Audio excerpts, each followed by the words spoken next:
السلام عليكم ورحمة الله وبركاته. إن الحمد لله نحمده ونستعينه ونستغفره ونعوذ بالله من شرور أنفسنا ومن سيئات أعمالنا من يهده الله فلا مضل له ومن يضلل فلا هادي له وأشهد أن لا إله إلا الله وحده لا شريك له وأشهد أن محمدا عبده ورسوله أما بعد. அகிலத்தை படைத்து பரிபாலிக்கக்கூடிய எல்லாம் வல்ல அல்லாஹ்வுக்கே புகழனைத்தும் அல்லாஹ்வின் சத்திய தூதர் எம்முயிரிலும் மேலான கண்மணி நாயகம் ஸல்லல்லாஹு அலைஹி வஸல்லம் அவர்கள் மீதும் அன்னவர்களை பின்பற்றி வாழக்கூடிய அனைத்து முஸ்லிம்கள் மீதும் எல்லாம் வல்ல அல்லாஹ்வின் கருணையும் சாந்தியும் என்றும் நிலவட்டுமாக. அன்பிற்குரிய எல்லாம் வல்ல அல்லாஹ்வின் நல்லடியார்களே, புனிதமிக்க ரமலான் மாதத்திலே கியாமுல் லைல் தொழுகையை நிறைவேற்றியவர்களாக நாம் இந்த இடத்திலே அமர்ந்திருக்கிறோம். இந்த அருமையான சந்தர்ப்பத்திலே நபித்தோழர்களின் தியாக வரலாறு என்ற தலைப்பின் கீழே தொடர்ச்சியாக பல செய்திகளை நாம் பார்த்து வருகிறோம். அந்த வரிசையிலே இன்றைய தினம் ஜாபிர் இப்னு அப்துல்லா ரலியல்லாஹு அன்ஹு அவர்களுடைய வரலாற்றிலே இடம்பெற்ற முக்கியமான நிகழ்வுகளும் அவர்கள் இந்த இஸ்லாமிய மார்க்கத்திற்காக செய்த தியாகங்களை பற்றியும் நாம் பார்க்கவிருக்கிறோம். அல்லாஹ்வுடைய அருளை பெற்ற ஒரு சமூகமான நபித்தோழர்கள் அவர்களுடைய வாழ்க்கையிலே பலவிதமான தியாகங்களை செய்திருக்கிறார்கள். ஒவ்வொரு நபித்தோழரும் ஒவ்வொரு விதமான தியாகங்களில் நமக்கு முன்மாதிரி மிக்கவர்களாக வாழ்ந்து இருக்கிறார்கள். அவர்களுடைய வரலாற்றை நாங்கள் படிக்கும் பொழுது நம்முடைய வாழ்க்கையிலே ஈமானியத்தான தக்வா நிறைந்த ஒரு வாழ்க்கையாக நாம் எவ்வாறு வாழ வேண்டும் என்பதை நமக்கு ஒரு எடுத்துக்காட்டாக அவர்களுடைய வாழ்க்கை அமைந்திருப்பதை நாம் உணரலாம். அந்த வகையிலே ஜாபிர் இப்னு அப்துல்லா ரலியல்லாஹு அன்ஹு அவர்களுடைய வரலாற்றை கண்டிப்பாக நீங்கள் ஒவ்வொருவரும் அறிந்தே இருக்க வேண்டும். அந்த அளவுக்கு மிக முக்கியமான நிகழ்வுகள் அவருடைய வரலாற்றில் இடம்பெற்றிருக்கின்றது. இன்னும் சொல்ல போனால் அவருடைய வாழ்க்கை வரலாற்றில் அதிகமான அற்புதமான சம்பவங்கள் நிகழ்ந்திருப்பதை நாம் தேடி பார்க்கும்போது ஆதாரங்கள் கிடைக்கின்றன. ஜாபிர் இப்னு அப்துல்லா ரலியல்லாஹு அன்ஹு அவர்கள் அன்சாரிகளில் ஒருவராக இருந்தார். உங்களுக்கு தெரியும், அன்சாரிகளை நாங்கள் நேசிப்பது ஈமான்ல ஒரு அடையாளம் என்று ரசூலுல்லாஹ் சொல்லியிருக்கிறாங்க. அந்த அன்சாரிகளில் ஹஸ்ரஜ் கிளையினரை சேர்ந்தவராக, கோத்திரத்தை சேர்ந்தவராக ஜாபிர் இப்னு அப்துல்லா ரலியல்லாஹு அன்ஹு அவர்கள் இருந்தார்கள். அதே நேரத்தில் மதீனாவில் இஸ்லாம் பரவுவதற்கு, இஸ்லாமிய சாம்ராஜ்யம் உருவாக்குவதற்கு அடிப்படையில் தியாகம் செய்தவர்கள் ஜாபிர் இப்னு அப்துல்லா ரலியல்லாஹு அன்ஹு அவர்களும் ஒருவராக இருக்கிறார். அவருடைய தந்தையும் ஒருவராக இருக்கிறார். அவருடைய இரண்டு மாமாமார்களும் அந்த அக்கபா உடன்படிக்கையில பங்கு பெற்று இஸ்லாமிய வரலாற்றிலே ஒரு இஸ்லாமிய சாம்ராஜ்யத்தை உருவாக்குகின்ற அந்த மதீனாவுடைய வெற்றியிலே பங்குதாரர்களாக இருப்பதை நாங்கள் பார்க்கிறோம். சஹீஹுல் புகாரியில 3891வது செய்தியில ஜாபிர் இப்னு அப்துல்லா ரலியல்லாஹு அன்ஹு அவர்களை அறிவிக்கிறார்கள், நாங்கள் வஅன வ அபி வ ஹாலி, நானும் என்னுடைய தந்தையும் என்னுடைய இரண்டு மாமாமார்களும் மின் அஸ்ஹாபில் அகபா, அகபா உடன்படிக்கையில் பங்கு பெற்றவர்களாக நாங்கள் இருந்தோம். அகபா உடன்படிக்கைண்டா ரசூலுல்லாஹ் மதீனாவிலிருந்து யாரெல்லாம் வந்தார்களோ அவர்களுக்கு செஞ்ச தாவால இஸ்லாத்தை எத்தி வைக்கணும் என்று செஞ்ச உடன்படிக்கை. ஆரம்ப அகபா உடன்படிக்கையில 12 பேரும், இரண்டாவது அகபா உடன்படிக்கையில 70க்கும் மேற்பட்டவர்களும் இருந்தார்கள். அந்த அகபா உடன்படிக்கையுடைய மிகப்பெரிய ஒரு விளைவாகத்தான் மதீனாவிலே ஹிஜ்ரத் நடைபெறுகிறது, பிறகு நுஸ்ரத் நடைபெறுகிறது. அந்த அளவுக்கு ஒரு தியாகத்தை அக்கபா உடன்படிக்கையிலே பங்கு பெற்றவர்கள் தாராள மனசோட இஸ்லாத்தை தாராளமாக நிலைநிறுத்துவதற்கு, தாவா செய்வதற்கு களம் அமைத்து கொடுத்தவர்கள் அக்கபா உடன்படிக்கையில் இருந்தவர்கள். அந்த வகையில ஜாபிர் ரலியல்லாஹு அன்ஹு அவர்கள் மாத்திரமல்ல, அவருடைய தந்தை அப்துல்லா இப்னு அம்ர் இப்னு ஹராம் ரலியல்லாஹு அன்ஹு அவர்கள், நன்றாக குறித்து வைத்துக் கொள்ளுங்கள், இந்த நான் தெரிவு செய்து பேசுகின்ற ஒவ்வொரு நபித்தோழருடைய வாழ்க்கையையும் நாங்கள் கண்டிப்பாக படிக்க வேண்டும். கண்டிப்பாக அவர்களுடைய வாழ்க்கையிலிருந்து நாங்கள் ஒரு முன்மாதிரியை எடுக்க வேண்டும். ஜாபிர் ரலியல்லாஹு அன்ஹு வரலாறு தொட்டா அவருடைய தந்தையிட வரலாறு சொல்லாம கடந்து செல்ல முடியாது. அவ்வளவுக்கு மிகப்பெரிய ஒரு தியாகியாக அப்துல்லா இப்னு அம்ர் இப்னு ஹராம் ரலியல்லாஹு அன்ஹு அவர்கள் இருந்திருப்பதை நாங்கள் பார்க்கிறோம். அவரும் ஆரம்ப அக்கபா உடன்படிக்கையில் ஒருத்தர் தானே, அப்துல்லா இப்னு அம்ர் அவர்கள், ஜாபிர் ரலியல்லாஹு அன்ஹு அவர்களுடைய தந்தை. அவருக்கு நபி ஸல்லல்லாஹு அலைஹி வஸல்லம் ஒரு செய்தி சொல்றாங்க. என்ன செய்தி? அந்த செய்தி என்னன்றது நேரடியாக இடம்பெறவில்லை. ஆனா இந்த செய்தி, நான் இப்ப சொல்ல போற செய்தியை பார்க்கும் பொழுது ரசூலுல்லாஹ் இந்த செய்தியை சொல்லியிருப்பார்கள் என்றதை எங்களுக்கு யோகிக்கலாம். என்ன சொல்லப்படுகிறது? அவர் தன்னுடைய மகனாரை அழைத்து லம்மா ஹலர உஹத் போர்க்களம் ஆரம்பிக்கின்ற அந்த தருணத்திலே நெருங்குகிறது. உஹத் போருக்கான எல்லா ஏற்பாடுகளும் நடைபெறுகிறது. அந்த நேரத்தில் தஆனி அபி மினல் லைலி, எனது தந்தை என்னை இரவிலே அழைத்தார். ஜாபிர் ரலியல்லாஹு அன்ஹு அவர்களை அவருடைய தந்தை அழைக்கிறார். அழைத்து என்ன சொல்கிறார்? மா உரானி இல்லா மக்தூலன் ஃபி அவ்வலி மை யுக்தலு மின் அஸ்ஹாபின் நபி ஸல்லல்லாஹு அலைஹி வஸல்லம். சுப்ஹானல்லாஹ். அவர் சொல்கிறார், ஜாபிரே, அநேகமாக நாளைய உஹத் போர்க்களத்திலே அல்லாஹ்வின் தூதர் ஸல்லல்லாஹு அலைஹி வஸல்லம் அவர்களுடைய தோழர்களில் முதலாமானவராக ஷஹீதாக்கப்படுபவர் நான் என்றே கருதுகிறேன் என்று சொல்கிறார். எப்படிப்பட்ட ஒரு நிலை! இவருக்கு இது தானா யூகிக்க முடியுமா? அல்லாஹ்வின் தூதர் ஸல்லல்லாஹு அலைஹி வஸல்லம் அவர்கள் இவரை கூப்பிட்டு பேசி இதை அறிவிக்காவிட்டால் இது அவருக்கு தானா கெஸ் பண்ண முடியுமா? முடியாது. அப்துல்லா இப்னு அம்ர் ரலியல்லாஹு அன்ஹு சொல்றாங்க, நாளைய தினத்திலே முதலாவதாக கொலை செய்யப்படுபவர், ஷஹீதாக்கப்படுபவர் நான் என்றே கருதுகிறேன். வ இன்னி லா அத்ருக்கு பஅதி அஸ்ஸ அலைய மின்க கைர நஃப்ஸி ரசூலில்லாஹி ஸல்லல்லாஹு அலைஹி வஸல்லம். அவர் சொல்கிறார், எனது அருமை மகனே, இந்த உலகத்திலே நபிகள் நாயகம் ஸல்லல்லாஹு அலைஹி வஸல்லம் அவர்களை தவிர நான் அதிகமாக இந்த உலகத்திலே மதிப்பு தரக்கூடிய ஒருவர் எனக்கு இருப்பாரே ஆனால் அது நீதான் என் அருமை மகனே என்று சொல்கிறார். என்ன வார்த்தைன்னு பாருங்க. ஒவ்வொரு வாப்பாமார்களும் தெரிந்து வைத்திருக்க வேண்டிய ஒரு விஷயம், ஒவ்வொரு மகன்மாரும் தெரிந்து வைத்திருக்க வேண்டிய விஷயம். உலகத்துல கண்ட நின்றவங்க எல்லாத்தையும் மதிப்பாங்க, தாம் பெத்த தன்னுடைய குழந்தைய மதிக்க மாட்டாங்க, கௌரவிக்க மாட்டாங்க, ஏனோ தானோ என்று நடந்து கொள்வாங்க. சொல் பேச்சு கேட்காதவன், என்னுடைய கோட்டை தாண்டியவன், என்னுடைய கட்டளைப்படி வாழாதவன் என்றெல்லாம் சொல்லி தன் பெத்த மகனை துரத்தி துன்புறுத்தி வேதனை அளிக்கக்கூடிய பெற்றோர்களை நாங்கள் பார்க்கிறோம். அந்த நிலையை தாண்டி ஜாபிர் ரலியல்லாஹு அன்ஹு அவர்களுடைய தந்தை என்ன சொல்றாங்க தெரியுமா? என்ற மகனே, இவர் பெரிய ஆளெல்லாம் கிடையாது, இவரும் திருமணம் முடிக்காத நிலையில் இருக்கிறார், ஒரு இளைஞராக இருக்கிறார். மகனை கூப்பிட்டு சொல்றார், அல்லாஹ்வின் தூதர் ஸல்லல்லாஹு அலைஹி வஸல்லம் அவர்களுக்கு பின்னாடி இந்த உலகத்திலே நான் அதிகமாக மதிக்கக்கூடிய ஒருவர் இருப்பாரே ஆனால் அது நீதான் என்னுடைய மகனே என்று சொல்லிவிட்டு அவர் சொல்கிறார், ஃபஇன்ன அலைய தைனன், என் மகனே, நான் ரொம்ப கஷ்டமான ஒரு வாழ்க்கையை வாழ்றேன், அதனால் எனக்கு கடன் ஏற்பட்டிருக்கிறது, என்ற வாழ்வாதார செலவிற்கு வழி இல்லாத நிலையில் நான் கடன் பட்டிருக்கிறேன். ஃபக்லி, என்னுடைய கடனை நீதான் அடைத்து விட வேண்டும். வஸ்தௌசி பி அஹவாதிக கைரா, அதே நேரத்தில் உன்னுடன் கூட பிறந்த உடன் பிறந்த அதிகமான சகோதரிகள் இருக்கிறார்கள், அவர்களுடைய விஷயத்திலே நலம் நாடக்கூடிய நிலையிலே இருக்க வேண்டும் என் அருமை மகனே என்று சொல்கிறார்கள். வேறு அறிவிப்புல வருது, ஜாபிர் இப்னு அப்துல்லா ரலியல்லாஹு அன்ஹு அவர்களுடன் கூட பிறந்த உடன் பிறந்த சகோதரிகள் 7 பேர் அல்லது 9 பேர் என்று வருகிறது. அந்த 9 சகோதரிகளுடன் ஜாபிர் ரலியல்லாஹு அன்ஹு அவர்களை சேர்த்து 10வதாக மனைவியும் மரணித்த நிலையில் அந்த குடும்பத்தை கரை சேர்ப்பதற்காக அப்துல்லா இப்னு அம்ர் ரலியல்லாஹு அன்ஹு அவர்கள் மிகப்பெரிய ஒரு கஷ்டத்தை பட்டிருக்கிறார்கள், மிகப்பெரிய ஒரு துன்பத்தை அடைந்திருக்கிறார்கள். இப்ப அவருடைய மனசுக்கு ஏதோ ஒரு விதத்துல நாளைய தினத்தில் நான் ஷஹீதாக்கப்படுவேன், முதலாம் தரமாக நான் தான் ஷஹீதாகுவேன் என்ற எண்ணம் வருகிறது. இந்த நிலையில் தான் பெற்ற தன்னுடைய அருமை குழந்தைகளை விட்டு விட்டு செல்வதற்கு எந்த தந்தையுடைய உள்ளமும் இடம் கொடுக்காது. என்னதான் மார்க்கத்துடன் ஈடுபாடுடன் வாழ்ந்தாலும் பொம்பளை புள்ள பெத்த ஒரு வாப்பா கிட்ட கேட்டு பாருங்க, ஆம்பளை புள்ளைய பெத்த ஒரு உமா கிட்ட கேட்டு பாருங்க, அவங்களோட பிள்ளைகளை பிரிஞ்சு இருக்கிறது, இழந்து வாழ்வது என்பது ஒரு சாதாரண நிலை அல்ல. அந்த நிலையை இவர் அடைகிறார். எல்லாரும் எக்ஸ்கியூஸ் கேட்டாங்க போருக்கு கலந்து கொள்ளாம இருக்கிறதுக்காக. நிறைய பேர் நிறைய சமாதானங்கள் செய்தார்கள், பேசினார்கள். அப்துல்லா இப்னு அம்ர் ரலியல்லாஹு அன்ஹு அவர்களுக்கு ஒரு சமாதானம் பேசுறதுக்கு வாய்ப்பு இருந்தது. என்ன கேட்டிருக்கலாம்? அல்லாஹ்வின் தூதரே, என் மனைவி வேற இறந்துட்டாங்க, எனக்கு வேற சின்ன சின்ன குழந்தைகள் எல்லாம் 9 பேர் பொம்பளை பிள்ளைகள், ஒரே ஒரு இளைஞன் ஆம்பளை பிள்ளை, ஒரே ஒரு இளைஞன் இருக்கிறார்.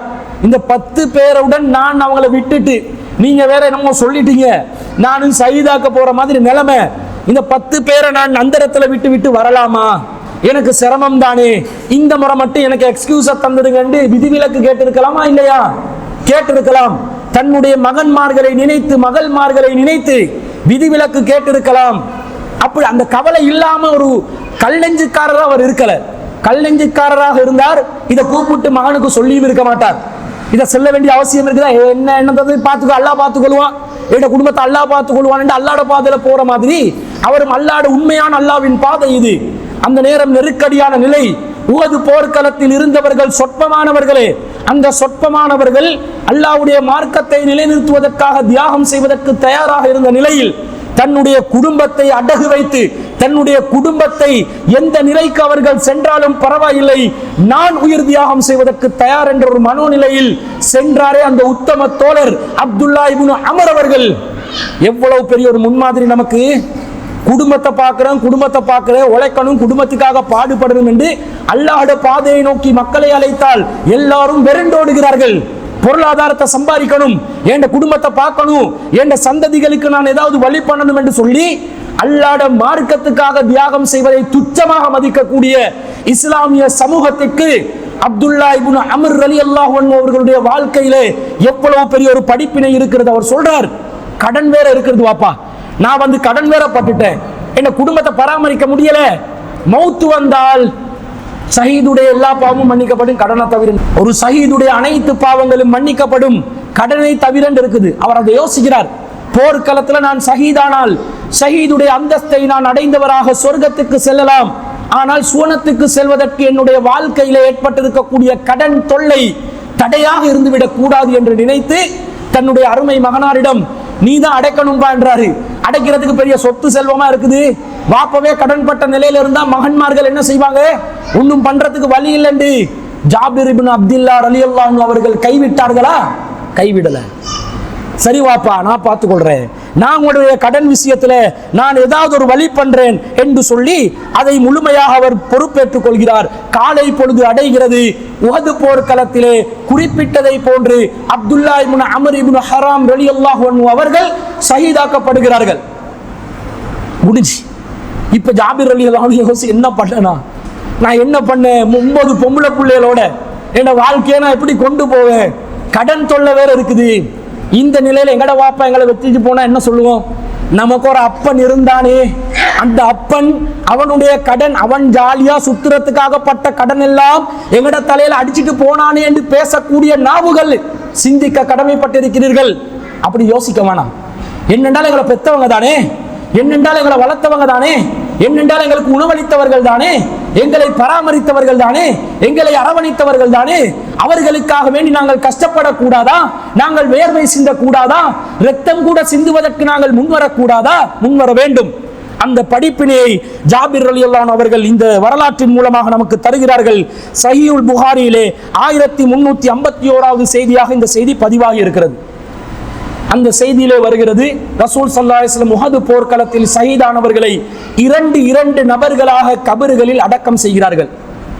கபரிலே ஆக கீழ் மட்டத்திலே ஒருவரும் அதற்கு மேல் மட்டத்திலே இன்னொருவரும் என்ற விதத்தில் 2 பேர் அடக்குறாங்க. அடக்கும் போது ரசூலுல்லாஹ் ஒரு சுன்னாவை கடைபிடிக்கிறாங்க. கேட்கிறாங்க, இந்த 2 பேர்ல அதிகமாக குர்ஆன் தெரிந்தவர்கள் யாரு, அவங்கள சுட்டி காட்டுங்க, அவங்கள தான் கபருக்கு கீழ் பகுதியில் வைக்கணும், குறைவாக குர்ஆனை தெரிந்தவர்கள் மேல் பகுதியில் நான் வைக்கிறேன் என்று சொல்லி கேட்டு 2 பேரும் என்ன செய்யறாங்க, ஒவ்வொரு 2 பேருக்கு மத்தியிலே குர்ஆனை அதிகமாக தெரிந்தவர்களை மிகவும் ஆழத்திலே கபரிலே வைக்கிறார்கள். இந்த நேரத்தில் அப்துல்லா இப்னு அமர் ரலியல்லாஹு அன்ஹு அவர்களும் 2 பேருடன் கபரிலே வைக்கப்பட்டிருக்கிறார். ஜாபிர் ரலியல்லாஹு அன்ஹு சொல்றாங்க, இது என்ன மனசுக்கு விருப்பம் இல்லை, நான் இதை ஒத்துக்கொள்ளல, என் வாப்பா இன்னொருத்தரோட கபருக்குள்ள போய் இருக்கணும் என்றதை நான் யோசிக்கல, வாப்பா மேலே ஒரு பாசம் என்று பாருங்க. கடன் தொல்லையை தந்துட்டு போனார், இதே போதும், இதுக்காக என்ன செய்யணும் இவருக்கு யோசிக்காம கடன் அடைக்க சொல்லிட்டாரு, அதே போதும் என்று நினைக்கக்கூடிய ஒரு மனோநிலையில் மனிதர்கள் சுயநலவாதிகளாக வாழ்ந்து கொண்டிருக்கக்கூடிய நேரத்தில் இந்த காலத்திலே வாழ்றான். இவ்வளவு மார்க்க தெளிவிருந்தும் வாழ்கிறான். அறியாமை காலத்தில், ஜாஹிலிய காலத்தில் மக்கள் எல்லாம் தன்னுடைய சுயநலத்துக்காகவே வாழ்ந்த ஒரு காலகட்டத்திலே இதை சிந்திக்கிறார்கள் என்றால் சாதாரண விஷயம் அல்ல. அவர் யோசிக்கிறார், தன்னுடைய தந்தையை 6 மாத காலத்துக்கு பிறகு கபர்ல இருந்து வெளியெடுக்கிறார். வெளியெடுத்து தனியா ஒரு கபர்ல அடக்கிறார். அவர் சொல்கிறார், என்னுடைய தந்தையின் உடல் எந்த நிலையில் நான் வைத்தேனோ அதே நிலையில் நான் பார்த்தேன் என்கிறார். பொதுவாக நபிமார்களுடைய உடலை மண்ணு தின்னாது. நபிமார்கள் அல்லாதவர்களுடைய உடலுக்கு உத்தரவாதம் கிடையாது. தின்னுமா தின்னாதான்றது நேரடிய நபிமார்களுடைய உடல் கண்டிப்பாக மண்ணு தின்னாது, மண் அரிக்காது. ஆனா இவர் நபி அல்ல, ஒரு நபி தோழர். இவருடைய உடல் அரிப்படலாம், மண்ணு சாப்பிட்டு விடலாம். ஆனா அந்த 6 மாத காலத்துக்குள்ள மண்ணு சாப்பிடக்கூடிய நிலையில் இல்லாம அன்று புதைத்த நிலையில் நான் அவரை பார்த்தேன் என்று ஜாபிர் இப்னு அப்துல்லா ரலியல்லாஹு அன்ஹு அவர்கள் சொல்கிறார்கள். இது அவருடைய வாழ்க்கையில ஒவ்வொரு அதிசயமா நிகழும் என்று சொன்னேன். ஒவ்வொன்றா பட்டியல் போட்டுக்கோங்க. இப்படி வருது. பிறகு அந்த ஷஹீதான அப்துல்லா இப்னு அம்ர் ரலியல்லாஹு அன்ஹு அவர்கள் முன்னாடி கொண்டு வரப்படுகிறார்கள் அடக்குவதற்கு முன்பதாக. இன்னொரு அறிவிப்புல வருது, லம்மா குத்திலா அபி, என்னுடைய தந்தை ஷஹீதாக்கப்பட்ட நேரத்தில், கொலை செய்யப்பட்ட நேரத்தில், ஜஅல்து அக்ஸிஃபு ஸௌப அன் வஜ்ஹி அப்கி, நான் அழுது கொண்டு கண்ணீர் வடித்தவனாக என் தந்தையின் முகத்தை ஒரு போர்வையால், ஒரு புடவையினால் மூடப்பட்டிருந்தது, அதை அகற்றுவதற்காக நான் முற்பட்டேன். வயன்ஹவுனி அன்ஹு, ஆனால் அவரை விட்டும் நான் தடுக்கப்பட்டேன். வன் நபியு ஸல்லல்லாஹு அலைஹி வஸல்லம் லா யன்ஹானி, ஆனால் அல்லாஹ்வின் தூதர் ஸல்லல்லாஹு அலைஹி வஸல்லம் அவர்கள் என்னை தடுக்கவில்லை. ஏன் நபி தோழர்கள் எல்லாம் தடுக்கிறார்கள் என்று சொன்னா, இன்னொரு அறிவிப்புல வருது, புகாரில் 1293வது அறிவிப்புல, ஜி அபி அபி யௌம உஹுதின், உஹதுடைய நாளிலே என்னுடைய தந்தை கொண்டு வரப்பட்டார். கது முஸ்ஸில பிஹி, அவர் கடுமையான முறையில் சித்திரவதை செய்து அவருடைய உடல் சிதைக்கப்பட்ட நிலையில் கொலை செய்யப்பட்டிருந்தார். ஹத்தா உலிய பைன யதை ரசூலில்லாஹி ஸல்லல்லாஹு அலைஹி வஸல்லம், ரசூலுல்லாஹி ஸல்லல்லாஹு அலைஹி வஸல்லம் அவர்களுக்கு முன்னாடி கொண்டு வந்து நிறுத்தப்படுகின்ற நேரத்தில், வைக்கப்படுகின்ற நேரத்தில் அவருடைய உடம்பு சிதைக்கப்பட்ட நிலையில் இருந்தது, பார்ப்பதற்கு முடியாத ஒரு நிலை. அதனால தான் சஹாபாக்கள் ஜாபிர் ரலியல்லாஹு அன்ஹு அதை பார்க்குமாறு சொல்லல, பார்க்கிறத தடுக்கிறாங்க. அந்த நேரத்தில் வகது சுஜ்ஜி சௌபன் ஃபதஹபுத்து, அவர் ஒரு போர்வையால் போர்த்தப்பட்டு இருந்தார். ஃபதஹபுத்து உரீது அன் நக்ஸிஃப அன்ஹு, நான் அதை அகற்றுவதற்காக முயற்சி செய்தேன். ஃபனஆனி கௌமி, எனது தோழர்கள் என்னை தடுத்து விட்டார்கள். சும்மா தஹப்து அக்ஸிஃப அன்ஹு, மீண்டும் ஒருமுறை நான் அகற்றி பார்ப்பதற்கு முயற்சி செய்தேன். ஃபனஹானி கௌமி, எனது தோழர்கள், என்னுடைய சமூகத்தவர்கள் என்னை தடுத்தார்கள். ஆனா ரசூலுல்லாஹ் என்ன தடுக்கல. அவரை தடுக்காதீங்கப்பா, என்னதான் இருந்தாலும் அவருடைய தந்தை தானே, பார்க்க தானே வேணும் என்று ரசூல் ஸல்லல்லாஹு அலைஹி வஸல்லம். இந்த கருணை உள்ளத்தை பார்த்தீங்களா? எப்பயும் நம்மளோட லீடர் சரியான இடத்துல இருப்பாரு, என்னதான் இருந்தாலும் சரியான வழியை காட்டுவாரு. எங்கேயுமே ஒரு மனுஷனுடைய உள்ளத்துக்கு பாதிப்பு வராத விதத்துல அற்புதமான உள்ள முருகக்கூடிய அறிவுரைகளை கொடுப்பார்கள். மகன், தந்தையுடைய முகம் சிதைக்கப்பட்ட நிலையில் மகன் பார்த்தால் ரொம்ப வேதனைப்படுவாங்கன்னு தான் நபி தோழர்கள் தடுக்கிறாங்க. ஆனாலும் ரசூலுல்லாஹ் என்ன யோசிக்கிறாங்கடா, அது அவருடைய உரிமை. இறுதி கட்டத்திலே தன்னுடைய தந்தையின் முகத்தை பார்க்கும் அந்த வாய்ப்பை மகனுக்கு வழங்கத்தான் வேண்டும்.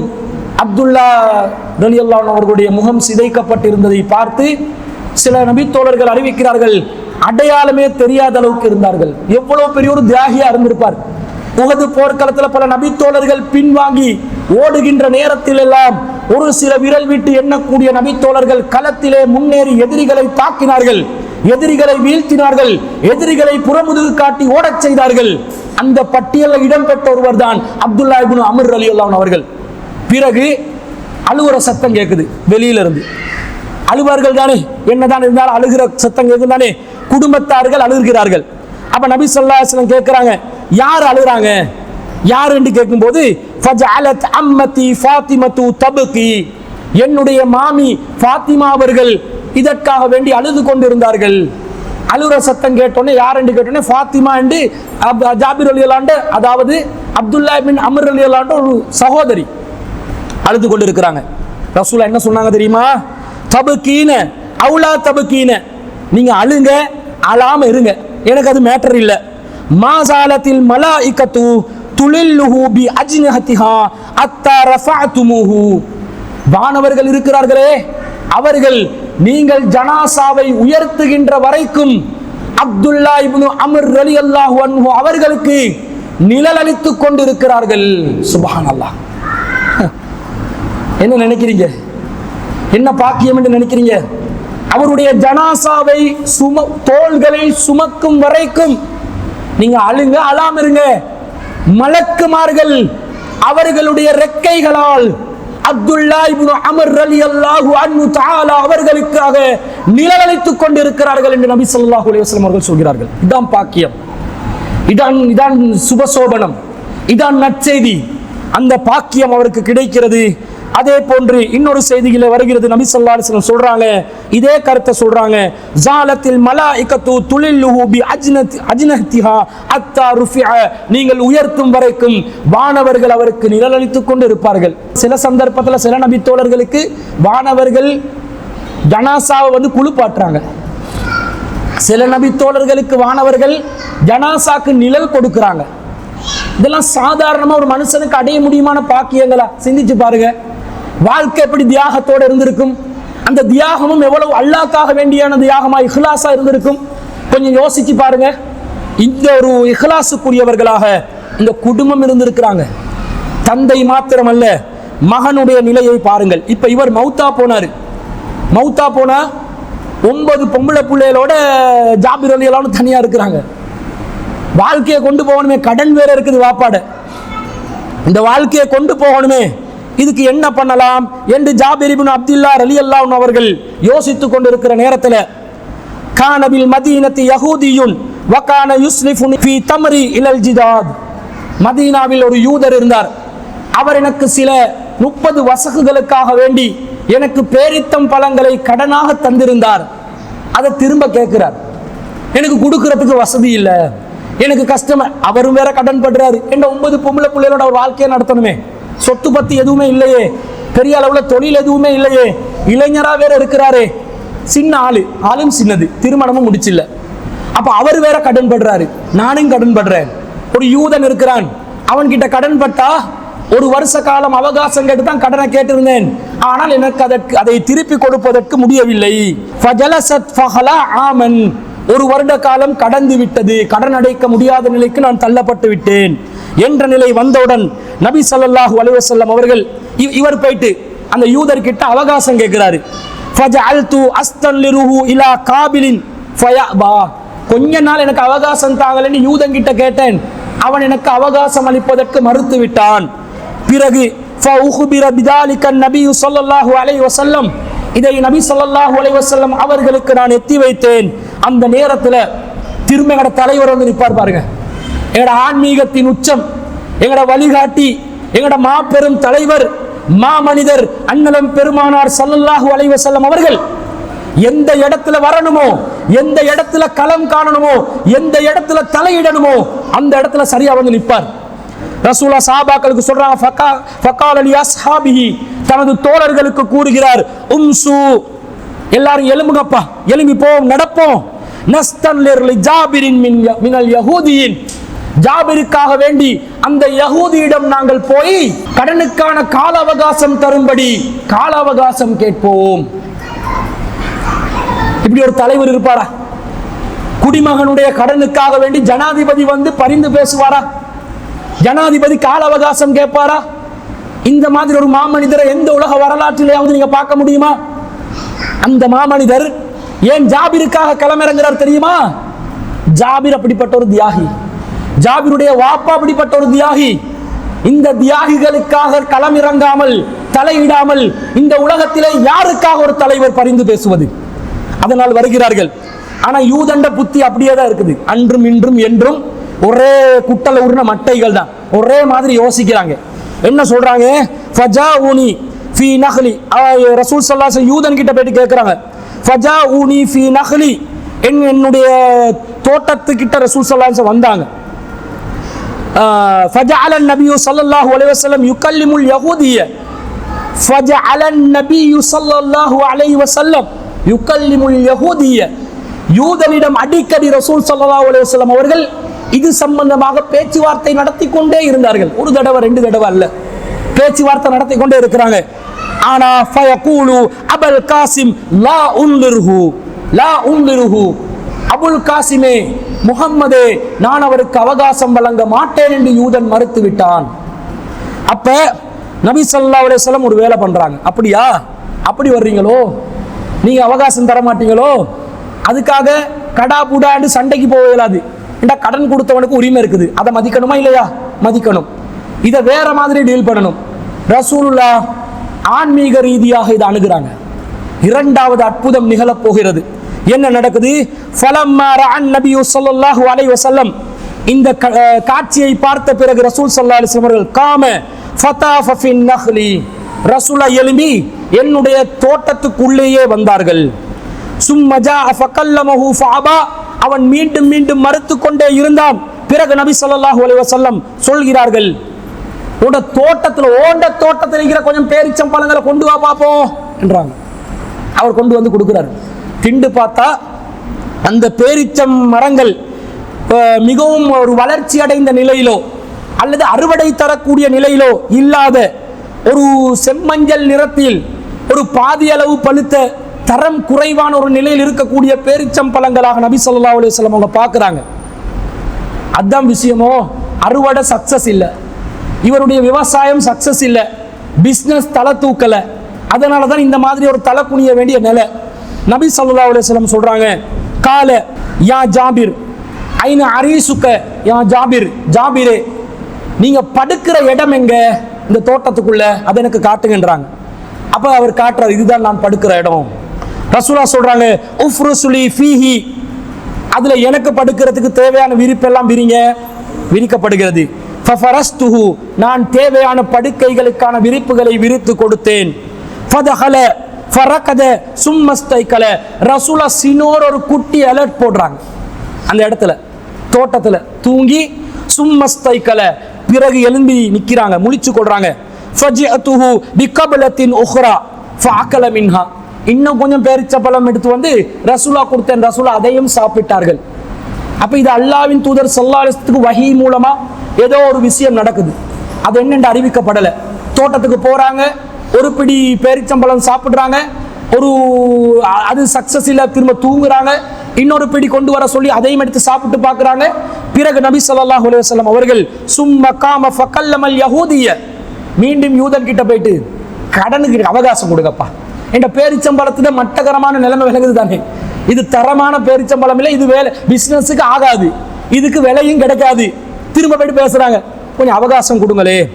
அவன் சொல்றான், ஏலா ஃபாபா, முடியாது. ஃபகாம ஃபிர் ரிதாபி ஃபின் நஹ்லி ஸானியா, மீண்டும் நபி ஸல்லல்லாஹு அலைஹி வஸல்லம் அவர்கள் என்னுடைய பேரிச்சம்பழங்களில் இரண்டாம் முறையாக செங்காய்களை கொண்ட பேரிச்சங்கள் மரங்களுக்கு இடையே வந்து நின்றார்கள். மரங்களுக்கு பக்கத்துல போய் நிக்கிறாங்க, சொல்றாங்க, யா ஜாபிர், ஜாபிரே ஜுத்த வக்லி ஃபவகஃப ஃபில் ஜதாதி, ஜாபிரே இப்ப பேரிச்சம் கனிகளை பறித்துக்கொள், அதை பீத்துக்கொள் என்றாங்க நபி ஸல்லல்லாஹு அலைஹி வஸல்லம். அவர் சொல்கிறார், ஃபவகஃப ஃபில் ஜதாதி, நான் பேரித்தம் மரங்களில் இருந்த கனிகளை பறித்து கொண்டேன். ஃபஜதத்து மின்ஹா மா கலைதுஹு வஃபலல மின்ஹு, நான் பார்த்தேன் அதைவிட சிறந்த பேரித்தம் பழங்களை என்னுடைய வாழ்நாளில் காணாத அளவுக்கு குமிந்து கிடக்க ஆரம்பித்து விட்டது. அதன் மூலமாக அதை பார்த்த அந்த சந்தோஷத்திலே அல்லாஹ்வின் தூதரிடம் சொன்னேன், அத்தா ஜேத்து நபி ஸல்லல்லாஹு அலைஹி வஸல்லம் ஃபபஷர்துஹு, ரசூலுல்லாஹ்விடம் நான் நற்செய்தி கூறினேன். அல்லாஹ்வின் தூதரே, என்ன மாதிரி காய்க்குது தெரியுமா, என்ன மாதிரி அறுவடை செய்யலாம் தெரியுமா, அப்படிப்பட்ட பேரிச்சம் பழங்களின் அறுவடையை நான் காண்கிறேன் என்று சொல்லும் போது அன்னலம் பெருமானார் ஸல்லல்லாஹு அலைஹி வஸல்லம் அவர்கள் கூறுகிறார்கள், ஃபகால அஷ்ஹது அன்னி ரசூலுல்லாஹ், ரசூலுல்லாஹ் சொல்றாங்க, நான் அல்லாஹ்வின் தூதர் என்று நானே சாட்சியம் சொல்கிறேன் என்றாங்க. சுப்ஹானல்லாஹ். அப்ப இது அல்லாஹ் மூலமா அறிவிக்கப்பட்ட ஒன்று தானே. இந்த செய்தியை புகாரில 5443வது செய்தியா பார்க்கிறோம். அது புகாரில வரக்கூடிய 2127வது செய்தியில நபி ஸல்லல்லாஹு அலைஹி வஸல்லம் சொல்றாங்க, இஸ்ஹப் ஃபஸன்னிஃப் தம்ரக, நீ போ, உன்னுடைய பேரித்தம் பழங்களை நீ பறித்துக்கொள், அஸ்னாஃபன், அது ரெண்டு கூட்டமா பிரித்துக்கொள், அல் அஜ்வத அலா ஹிதத்தின் வஅதுக ஸைதின் அலா ஹிதத்தின், அஜ்வத வந்து ஒரு பகுதியாகவும் அதுக்கு ஸைத் என்று சொல்லக்கூடிய பேரித்தம் பழங்களை இன்னொரு பகுதியாகவும் ரெண்டா பிரித்துக்கொள். சும்மா அரசியல் இளைய, பிறகு என்னை அழைப்பதற்காக ஆள் அனுப்பு. பிறகு அவர் அந்த மாதிரி செஞ்சுட்டு ரசூலாக்கு வர சொல்றாரு. பிறகு ரசூலா தோட்டத்துக்கு போறாங்க. ஃபஜா ஃபஜலஸ அலல் அலாஉ அவ் ஃபீ வஸதிஹி, அந்த பேரித்தம் பழங்கள்ல ரெண்டு கொடையா நிக்குது, அதுல நடுப்பகுதியில வந்து ரசூல் ஸல்லல்லாஹு அலைஹி வஸல்லம் அவர்கள் நின்று கொள்கிறார்கள். சும்ம கால, பிறகு சொன்னார்கள், கில்லில் கௌமி, உன்னுடைய சமூகத்துக்காக வேண்டி, நீ யாருக்கிட்ட கடன் பட்டாயோ அந்த யூதருக்காக வேண்டி நிறுத்துக்கொள் என்றாங்க. ஃபகில்துஹும், நான் நிறுக்க ஆரம்பித்தேன். அத்தா அவுஃபைத்துஹும் அல்லதி லஹும், அவங்களுக்கு நான் நிறைவேற்ற வேண்டிய பகுதியை விட அதிகமாகவே நிறை வந்து விட்டது. வபகிய தம்ரிஹி, மீதமான நிலையிலும் பேரித்தம் பழங்கள் இருந்தது.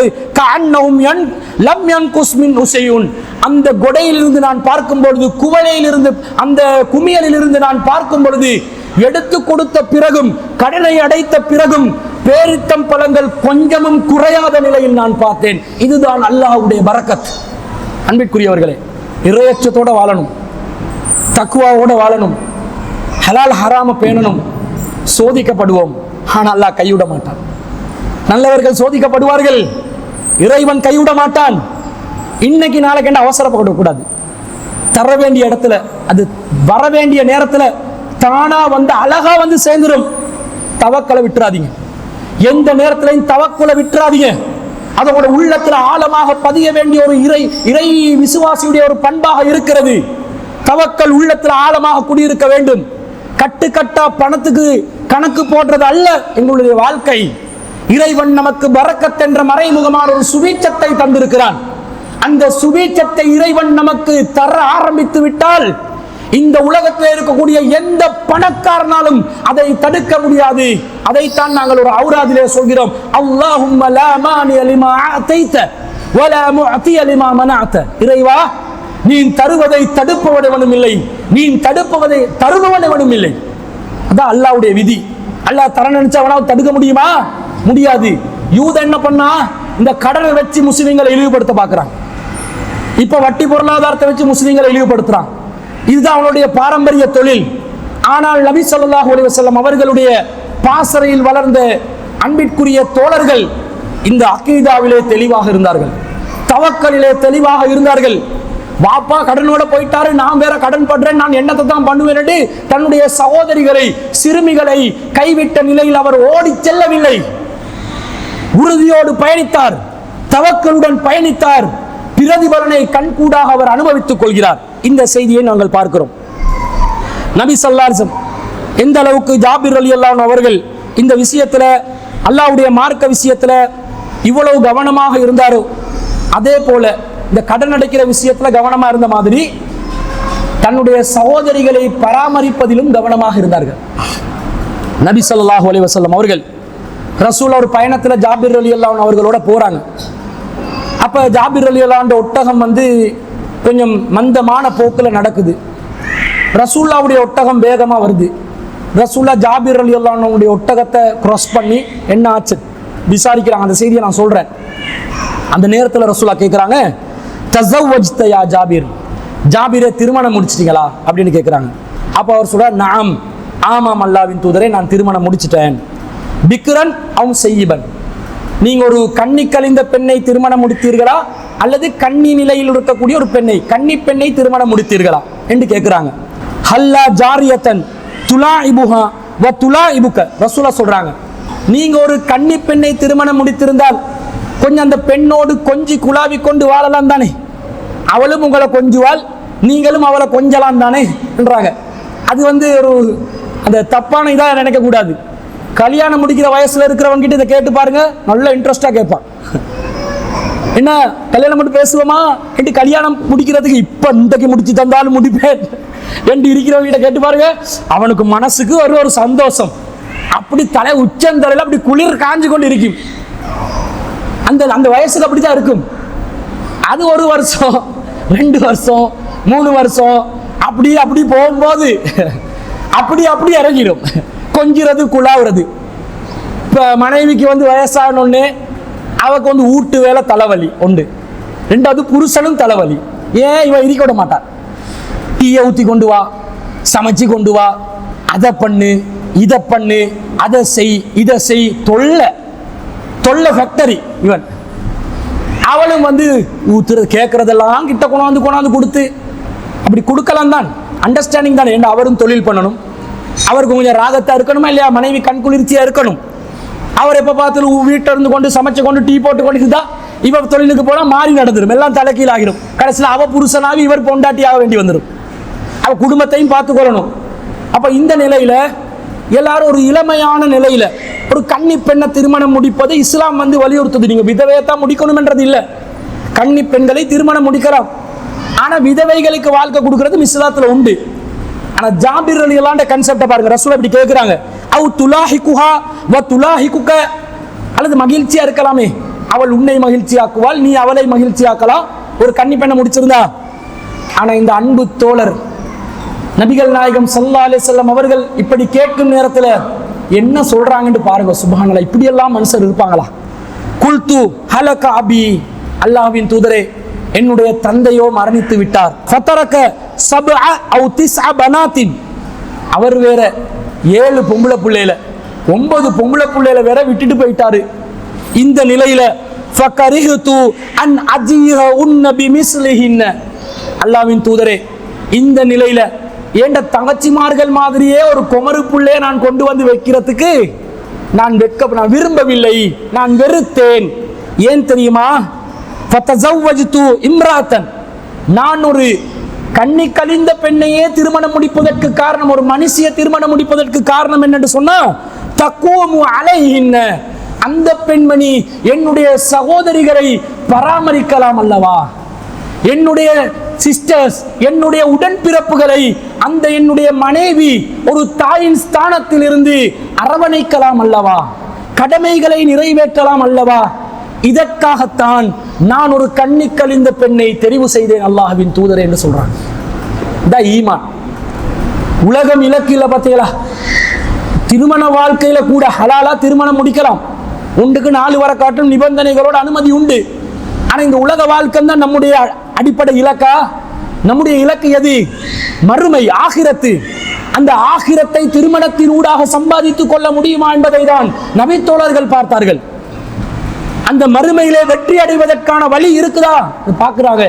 இந்த சகோதரி இப்படி நான் நிலையில இருக்கிறேன், எனவே தான் இப்படி முடிச்சேன்னு சொன்னோன்னே அன்னலம் பெருமானார் ஸல்லல்லாஹு அலைஹி வஸல்லம் அவர்கள் சொல்கிறார்கள், ஃபபாரக்கல்லாஹு அலைக ஜாபிரே, உன்னுடைய கடமைகள் விஷயத்திலே அல்லாஹ் பரக்கத் செய்யட்டும் என்று சொல்றாங்க. ரசூலுல்லாஹ் துஆ கேட்டாங்க. யாருக்கு? ஜாபிர் ரலியல்லாஹு அன்ஹு அவர்களுக்கு பரக்கத் செய்யட்டும், அல்லாஹ் பரக்கத்தாக்கட்டும். நல்ல கொள்கை, நல்ல எண்ணம், நல்ல நிலைப்பாடு, நல்ல பாலிசி, இப்படிதான் இருக்கணும், பரக்கத் செய்யட்டும் என்றாங்க. இந்த செய்தியை நாங்க புகாரில 6387வது செய்தியா பார்க்கிறோம். அதே போன்று இன்னொரு செய்தியில வருது, இவர் சொல்றார், ரசூலா கேட்கிறாங்க, அல்லா தஸவ்வஜ்த பிக்ரன், ஒரு கன்னி பெண்ணை நீ திருமணம் முடித்திருந்தார், துலா இபுஹா வ துலா இபுக, நீ அவரை மகிழ்விக்கலாம், இந்த மகிழ்விக்கிற கதையை கேட்கிறாங்க. அப்ப சொல்றாங்க, யா ரசூலல்லாஹ் துவஃபி வாலிதி, என்னுடைய தந்தை மரணித்து விட்டார், அவிஸ்துஷித வலி, அவிஸ்துஷித அல்லது அவர் ஷஹீதாக்கப்பட்டு விட்டார், வலி அஹவாத்துன் சிகாருன், எனக்கு சிறு சகோதரிகள், சிறு வயதிலான சகோதரிகள் இருக்கும் நிலையில் என்னுடைய தந்தை மரணித்து விட்டார். ஃபகரிஹ்து அன் அத்தஸவ்வஜ மிஸ்லஹுன்ன, அவங்கள போலே ஒரு பெண்ணை திருமணம் முடித்து வருவதற்கு நான் விரும்பவில்லை. ஃபலா துவத்திபுஹுன்ன வலா தகூமு அலைஹின்ன, அந்த என்னுடைய சிறுமிகளை, என்னுடைய சகோதரிகளை அரவணைத்து பராமரித்து பாசம் காட்டக்கூடிய ஒரு நிலையில் ஒரு பெண் தேவை, அதனால் தான் நான் இப்படி திருமணம் முடித்தேன் என்று சொல்வதை நாங்கள் பார்க்கிறோம். இது அவருடைய அந்த அக்கறையை காட்டுது. இவர் பொருளாதாரத்தில் சிரமப்படுறது ரசூலா கவனிச்சு கொண்டு தான் இருக்கிறாங்க. அவர் வேற சொல்றாரு, நான் ஏற்கனவே என்னுடைய இந்த பொருளாதார நிலை பிரச்சனைன்றதை அடிக்கடி ரசூலா யூதரோட பரிந்து பேசுறதெல்லாம் வருது. ரசூலா இதை கவனிக்கிறாங்க. கவனிச்சு ரசூலா என்ன செய்யறாங்கண்டா, நபி ஸல்லல்லாஹு அலைஹி வஸல்லம் அவர்கள் என்ன செய்கிறார்கள், ஒரு போர்க்களத்திலிருந்து இவர் வரும் பொழுது இவருடைய ஒட்டகம் ரொம்ப சிரமப்பட்டு கொண்டு இருக்கிறத பார்த்து ரசூல் ஸல்லல்லாஹு அலைஹி வஸல்லம் அவர்கள் அவருடைய ஒட்டகத்துக்கு ரசூலோட கையால ஒரு குத்துறாங்க.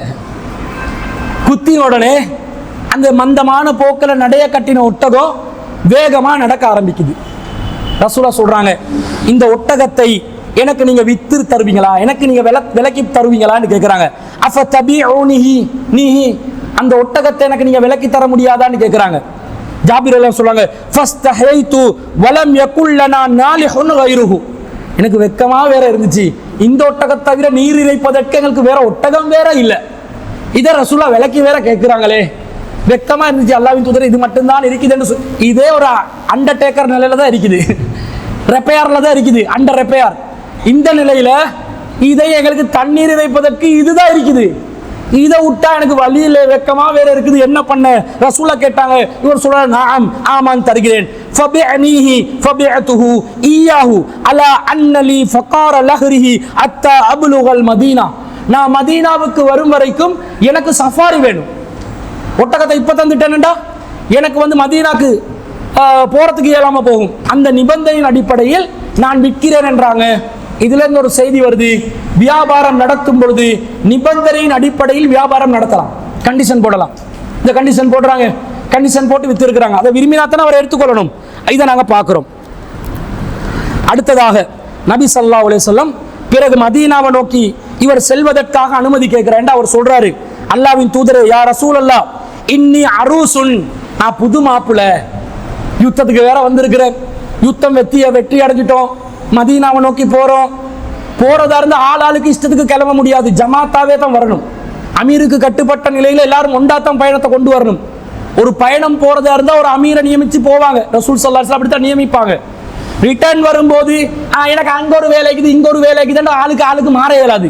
மாறுறதா இருந்தா, இடையில ஓடுறதா இருந்தா அமீர் கிட்ட பெர்மிஷன் கேட்டு தான் ஓடணும். அமீர் சாபு கிட்ட இல்ல, அமீர் கிட்ட. பாம்படிக்கிறதுக்கு மசூரா கேட்கணும் வேண்டுவாங்க அமீர் சாப் கிட்ட, அந்த விஷயத்தை சொல்லல. இதோட ஆளுநர், ஒரு குழு, ஒரு கவர்னர், இந்த மாதிரி அதிகாரத்தில் உள்ளவர்கள் அனுமதி கேட்கணும். இப்ப அவர் சொல்றாரு, நான் ரசூலா கிட்ட அனுமதி கேட்டேன், கல்யாணம் முடிச்சுட்டு தானே, யுத்தம் முடிஞ்சிருச்சு தானே, டக்குனு மதீனாக்கு போவா என்று கேட்கிறாரு. ரசூலா சரி போங்கன்றாங்க. மதீனா, நான் மனிதர்கள் அனைத்து மக்களை விட நான் வேகமாக மதீனா வந்து சேர்ந்துட்டேன். மதீனாக்கு வந்தா என் தாய் மாமன் வந்து நிற்கிறார். அவர் கேட்கிறாரு, அனில் பஹீரி, அந்த ஒட்டகம் எங்க, இது என்னாச்சு என்று கேட்கிறாரு. அவர் சொல்றாரு, நான் வந்து அதை வித்துட்டேன். போச்சு, இருந்ததே ஒரு ஒட்டகம், அதையும் வித்து போட்டியா, ஏச்சு. இவர் யாருக்கு வித்தன்ற கதையை சொல்லல, வித்துட்டேன் என்றாரு. கேட்டது ரசூலுல்லாவே. அவர் தப்பா நினைச்சிடக்கூடாது, இந்த ஏழை கிட்ட இந்த வாகனத்தையும் ரசூலா வாங்கிட்டாங்கன்னு சொல்லாம விட்டுட்டாரு. பிறகு ஃபலாமணி, அவர் கடுமையாக என்னை குறை சொன்னார், திட்டினார், கேட்டும் கேட்காத மாதிரி இருந்துட்டேன்.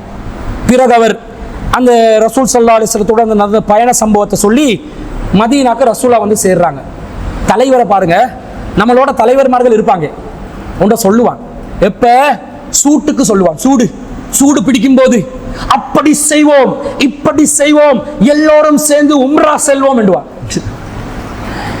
சூடு இறங்கினோடனே கண்டாலும் காணாத மாதிரி உம்ரா என்ற வார்த்தைக்கு பக்கத்தில் ஒரு வார்த்தை சூட சொல்ல மாட்டான். ஏன் ஞாபகப்படுத்தி கேட்டுருவானா இல்லையா? உங்களுக்கு நான் வேலை வாய்ப்புகளை தருகிறேன், என்னை இந்த நகர சபைக்கு பிரதிநிதியாக நீங்கள் அனுப்புங்கள், பாராளுமன்றத்துக்கு என்னை பிரதிநிதியாக அனுப்புங்கள், உங்களுடைய கோரிக்கைகளை நான் நிறைவேற்றி தருகிறேன் என்று வாய் சவடால் விடுவான். சீட்டில் கொண்டு போயிட்டு உட்கார்ந்தோடனே அவருக்கு மறந்துருச்சு, எல்லாம் மறந்துடும், கணக்கெடுக்க மாட்டாங்க. இந்த மாதிரியா ரசூல்லா வாகனத்தை விலை பேசினது இல்லை. ரசூல்லா முக்கியமான தலைவர், ஆன்மீக தலைவர், வஹியுடைய தொடர்பு, நாட்டை பாதுகாக்கிற ஜனாதிபதி, இவ்வளவு பொறுப்புகள் இருக்கும் நிலையிலும் ஜாபிர் பின் அப்துல்லாக்கு ரசூலா கொடுத்த அந்த வாக்குறுதி ஞாபகத்துக்கு வருது. ரசூலா, ஜாபிர் வாங்க, சமனஹு, அந்த ஒட்டகத்துக்கு தேவையான காசை நபிகள் நாயகம் ஸல்லல்லாஹு அலைஹி வஸல்லம் அவர்கள் தந்தார்கள். நம்மட தலைவர் என்ன சொல்லுவாங்க தெரியுமா? அதை வச்சு போங்க, இன்ஷால்லா போறோம் பேங்க் அக்கௌண்ட்டுக்கு போடவா என்று கேட்பான். அக்கௌண்ட்டுக்கு போட்ட மாதிரி தான். தென்னாங்காசி என்றுவாங்க. தென்னாங்காசி என்றா கொடுத்த மாதிரி தான், கிடைக்காது. தலைவன் கிட்ட அடிக்கடி ஞாபகப்படுத்தி கேட்கவும் ஒரு மாதிரி. கேட்டா, என்னையா ஒரு 50,000 ரூபாய் காசை போட்டு இவ்வளவு தட்டுமாறுறாய், வாழ்க்கையிலே காசு பணம் பார்க்காதவன் மாதிரி கேவலப்படுத்தி விட்டால் விட்டுருவான் 4 பேர்ட்ட முன்னாடி, கேட்கவும் முடியாது. இதனால மாட்டி மனசுக்குள்ளால திட்டி வந்துட்டா, ஒரு வருது எனக்கு வார்த்தையில், ஒரு பயல் வந்துட்டானே, இவன் எல்லாத்தையும் தலைவனா ஏற்றுக்கொள்ள வேண்டிய தலைவிதியா போச்சே என்று மனசால திட்டி தீர்த்து பதுவா பண்ணி அராபா போகணும் என்றே சொல்லுவான். ரசூல் ஸல்லல்லாஹு அலைஹி வஸல்லம் அப்படி இல்லை. ரசூல் அல்லாஹ்வின் தூதர் இல்லையா? விலையை பேசிட்டு வரத்தஹு அலைய, அந்த ஒட்டகத்தையும் எனக்கே தந்து விட்டார்கள். சுப்ஹானல்லாஹ். விலைக்கு பேசினது பைத்துல் மால் காசுல, பைத்துல் மால் காசுல விலைக்கு பேசுறாங்க, பேசி கொடுத்தாச்சு விலைய. இப்ப பைத்துல் மாலுக்கு ஒரு சொத்து வருது, பொது சொத்தா இல்லையா? அது அல்லாஹ்வின் தூதருக்கு யாருக்கும் தர்மம் கொடுக்கலாமா இல்லையா? கொடுக்கலாம், கொடுத்துட்டாங்க. காசையும் தந்து ஒட்டகத்தை மீண்டும் என்னிடம் ஒப்படைத்தார்கள் அல்லாஹ்வின் தூதர் ஸல்லல்லாஹு அலைஹி வஸல்லம் அவர்கள். எப்படி இதெல்லாம் அந்த ஒரு மனுஷனா வாழ்றதுக்கு, ஒரு மனிதன் நல்லவனா வாழ்றதுக்கு இருக்கிற ப்ரோக்ராம். இதெல்லாம் எழுத்துல டைப் பண்ணி தான் வைக்கலாம், நடைமுறையிலலாம் பார்க்க முடியாது. கம்ப்யூட்டர்ல ஒரு மனுஷன், கூகுள் காரிக்கிட்ட கேட்டு பாருங்க, ஒரு நல்ல மனுஷன் எப்படி இருக்க வேண்டும் என்று கூகுள் காரி சொன்னாலும் சொல்லுவாள், அவருக்கு ப்ரோக்ராம் பண்ணி வச்சிருந்தால். பொய் பேசக்கூடாது, வாக்குறுதியை நிறைவேற்ற வேண்டும், உண்மையாக இருக்க வேண்டும், துரோகம் செய்யக்கூடாது, நயவஞ்சகத்தனம் இருக்கக்கூடாது, கெட்ட பண்புகள் இல்லை என்றும் நல்ல பண்புகள் இருக்கும் என்று சொல்லும். அது புரோகிராமிங். அந்த புரோகிராம் படி வாழ்றாங்கப்பா நடைமுறையில. சரியான ஆச்சரியமா இருக்குது. அந்த புரோகிராம் படி வாழ்க்கை பிராக்டிகலா பார்க்கிறோம். இப்படியும் எல்லாம் இருப்பாங்களா? இப்படி ஒன்றில் கூட மிஸ் ஆகுது இல்லையே. எங்கேயாவது மிஸ் ஆகுதான்னு பார்க்கிறோம், மிஸ் ஆகுது இல்லையே. அப்படி போகுது அந்த வண்டி. அல்லாஹ்ட அற்புதம் நாங்கள் பார்க்கிறோம். அப்ப ஜாபிர் அலி இந்த செய்தி புகாரில 2967வது செய்தியா பார்க்கிறோம். இப்படி இருந்ததனால அவர் வாப்பாட கடன் அடைச்சாரு, தங்கச்சிமார்கள் ஒழுங்கா பார்த்து கொண்டாரு, அவருடைய கஷ்ட நஷ்டத்துக்கு பைத்துல் மால்ல உதவி எடுத்துக்கொண்டார், இப்படிதான் வாழ்ந்தாருன்னு நினைக்கிறீங்களா? நீங்க புகாரிய புரட்டி தமிழாக்கம் வந்து இருக்குது. புகாரில ரஹ்மத் பப்ளிகேஷன் போட்டு இருக்கிறாங்க, ஆன்லைன்லயும் இருக்குது. சும்மா ஜாபிர் இப்னு அப்துல்லான்னு தட்டுங்க, எத்தனை ஹதீஸ்கள் வருது தெரியுமா? சுப்ஹானல்லாஹ். புகாரி முஸ்லிம்ல மட்டும் பல நூற்றுக்கணக்கான செய்திகள் ஜாபிர் இப்னு அப்துல்லா ரலியல்லாஹு அன்ஹு அவர்கள் ரிவாயத் செய்திருக்கிறார்கள். சும்மா வாய் சவடால் விட்ட ஒரு நபித்தோழர் அல்ல, மார்க்கத்தை கற்றறிந்த ஒரு நபித்தோழர். மார்க்கத்தை அப்படியே மக்களுக்கு எடுத்து சொல்றாங்க. எந்த அளவுக்கு என்று சொன்னா, ஒரு முறை ஜாபிர் ரலியல்லாஹு அன்ஹு அவர்கள் ஸல்லா ஜாபிருன் ஃபீ இஸாரின், ஒரு கீழாடையை மட்டும் வேட்டியை மட்டும் கட்டிக்கொண்டு ஜாபிர் ரலியல்லாஹு அன்ஹு அவர்கள் தொழுகிறார்கள். மேலாடை இல்ல, கமீஸ் இல்ல, ரிதா இல்ல, வேட்டி மட்டும் தான் இருக்குது. கத் அகதஹு மின் கிபலி கஃபாஹு வ சியாபுஹு மவ்லூஅத்துன் அலல் மிஸ்ஜபி. அவர் அந்த தன்னுடைய மேலாடைய ஒரு பொருளுக்கு மேலே வைத்து அவருடைய கீழாடை வேட்டியுடன் மட்டுமே தொழுகை நடத்தி கொண்டிருக்கிறார், தொழுது கொண்டிருக்கிறார் அவருடைய வீட்டுக்கு பக்கத்திலே முத்தத்திலே.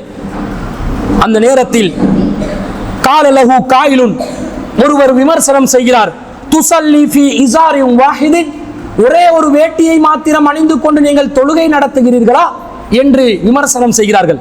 அந்த நேரத்தில் அவர் சொல்கிறார், இன்னமா ஸனஅது ذلك ليراني احمق مثلك, உங்களை போல மதிமயங்கியவர்கள், உங்களை போல மதி குறைந்தவர்கள் இதை விளங்குவதற்காக வேண்டித்தான் நான் இப்படி வேண்டுமென்றே தொழுதேன் என்கிறார்கள்.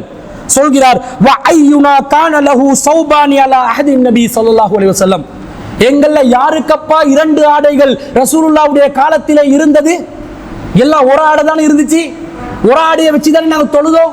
நீங்க மேலாடை இல்லாம தொழவே முடியாது என்று சொல்றீங்க, இப்படி மார்க்கம் பத்துவா கொடுக்கலாமா என்று நடைமுறையில அவர் நிலைநிறுத்தி காட்டி மார்க்க விளக்கங்களை சொல்லி இருப்பதை நாங்கள் புகாரில 352வது செய்தியா பார்க்கிறோம். மார்க்கத்துல எல்லா சட்டம், இன்னும் சொல்ல போனால் ஹஜ்ஜுடைய கிரியைகளை நீங்க ஹதீஸ் ஆதாரங்கள் பார்ப்பீங்க. யார் அறிவிக்கிறாருன்னு போய் பாருங்க. ஹஜ்ஜில ரசூலா என்ன செஞ்சாங்க, அரஃபால என்ன செஞ்சாங்க, முஸ்தலிஃபால என்ன செஞ்சாங்க, மினால என்ன செஞ்சாங்க, தேடி பாருங்க. அறிவிப்பவர் ஜாபிர் இப்னு அப்துல்லா ரலியல்லாஹு அன்ஹு அவர்கள். இன்னும் பல மசாயில்கள், பல துறைகளில் இவர் அறிவித்திருப்பதை பார்க்கிறோம். இது மாத்திரம் அல்லாமல் ரசூல் ஸல்லல்லாஹு அலைஹி வஸல்லம் ஒரு முறை ஜாபிர் ரலியல்லாஹு அன்ஹு அவர்களை நோய் விசாரிக்கிறதுக்காக போறாங்க. எங்க போறாங்க? நபி ஸல்லல்லாஹு அலைஹி வஸல்லம் அவர்கள் அபூபக்கர் ரலியல்லாஹு அன்ஹு அவர்களுடன் நெடுநீண்ட தூரம் பயணித்து நடை பாதையிலேயே ஜாபிர் ரலியல்லாஹு அன்ஹு அவர்களை நோய் விசாரிப்பதற்காக வருகிறார்கள். ஜாபிர் ரலியல்லாஹு அன்ஹுக்கு கடுமையான நோய், எந்திரிச்சு நிற்க முடியல. அந்த நேரத்தில் ரசூல் ஸல்லல்லாஹு அலைஹி வஸல்லம் வுளூ செய்றாங்க. வுளூ செஞ்சுட்டு அந்த தண்ணீரை எடுத்து ஜாபிர் ரலியல்லாஹு அன்ஹு முகத்துல தெளிக்கிறாங்க. தெளிச்ச உடனே அவர் விழிச்சு கொள்றார். மயக்கத்தில் இருந்தவர் திரும்ப விழிச்சு கொண்டு, விழிச்சவர் என்ன கேட்டார் தெரியுமா? அல்லாஹ், இவ்வளவு நாளா எனக்கு கஷ்டமா இருந்துச்சு, இப்பதான் கொஞ்சம் ஃபிட்டா இருக்குது, அல்லாஹ்வின் தூதரே என்ன செய்தி, வாங்க டீ காபி சாப்பிடுறீங்க, இப்படி கேட்கல. என்ன கேட்டார் தெரியுமா? அவருடைய மைண்ட்ல என்ன இருக்குதுன்னு பாருங்க. யா ரசூல் அல்லாஹி கைஃப அஸ்னஉ ஃபீ மாலி, என்னுடைய சொத்து விஷயத்திலே நான் எவ்வாறு நடந்து கொள்ள வேண்டும்? என்ன நடக்குது? இப்ப சொத்து சேர்த்துட்டாரு ஜாபிர் ரலியல்லாஹு அன்ஹு அவர்கள். கடன்ல இருந்தவர், கடன்ல ரசூலா பாரக்கல்லாஹு அலைக்க, அல்லாஹ் உனக்கு பரக்கத் செய்யட்டும் என்று பிரார்த்தனை செய்தார்களே, பிரார்த்தனையுடைய விளைவு சொத்துக்களுடன் இருக்கும் ஜாபிர் ரலியல்லாஹு அன்ஹு கேட்கிறாங்க, அல்லாஹ்வின் தூதரே கைஃப அஸ்னஉ ஃபீ மாலி, என்னுடைய சொத்துக்களின் விஷயத்திலே நான் எவ்வாறு நடந்து கொள்ள வேண்டும்? கைஃப அக்லி ஃபீ மாலி, என்னுடைய சொத்து விஷயத்திலே எப்படி நீங்கள் தீர்ப்பு வழங்க போகிறீர்கள்? ஃபலம் யுஜிபுனி ஷைஅன், எனக்கு நபி ஸல்லல்லாஹு அலைஹி வஸல்லம் அவர்கள் எந்த பதிலையும் தரவில்லை. ரசூலா மௌனமா இருக்கிறாங்க. காரணம், வஹி வரணும். உடனே சொல்கிறார்கள், ஹத்தா நஸலத் ஆயத்துல் மீராஸ், மீராசுடைய வசனம், சொத்து பங்கீடு வசனம், வாரிசுரிமை சட்டங்களை குறிக்கும் வசனம் திருக்குர்ஆனிலே 4வது அத்தியாயத்தில் 11வது வசனம் அல்லாஹ்விடமிருந்து அருளப்படுகிறது. எப்படி சொத்து பங்கிடணும் என்ற அந்த விஷயம் இந்த உலகத்தாருக்கு வெளிப்படுத்தப்பட்டதே ஜாபிர் இப்னு அப்துல்லா ரலியல்லாஹு அன்ஹு அவர்களுடைய ஒரு கேள்வி. காரணம், அவர் நினைக்கிறார் அவருக்கு குழந்தை இருந்தா, அவருடன் குழந்தை இல்லாட்டி அவருடன் சகோதரிகள் இருக்கிறார்கள், ஹலாலா என்னமாய் நடக்கணும், குழந்தை இருந்தா எப்படி நடக்கணும், நான் என்னமாய் நடந்து கொள்ளணும், என்னுடைய சகோதரிகளையும் நான் அந்தரத்தில் விட்டு போயிடக்கூடாது, எல்லாத்தையும் கருத்தில் கொண்டு மார்க்க அடிப்படையிலான ஒரு தீர்ப்பை எதிர்பார்த்திருந்தார். இந்த ஃபராயில் சட்டத்தை நாம் நடைமுறைப்படுத்துகிறோமா? வாரிசுரிமை சட்டம் நமக்கு தெரியுமா? எப்படி பங்கிடணும் என்ற ஒரு விளக்கம் இருக்குதா? தாய்க்கு எவ்வளவு, தந்தைக்கு எவ்வளவு, மனைவிக்கு எவ்வளவு, பிள்ளைகள் எவ்வளவு இருந்தால் எவ்வளவு, பிள்ளைகள் இல்லாவிட்டால் எவ்வளவு, சந்ததிகள் இருக்கக்கூடிய நிலையில் அவர்களுடைய சகோதரிகள் அசபாவாக வரக்கூடியவர்களுக்கு எவ்வளவு யாருக்காவது தெரியுமா? பங்கு சொல்லுவீர்களா? கேட்டோன்னு விளக்கம் சொல்ல முடியுமா? முடியாது.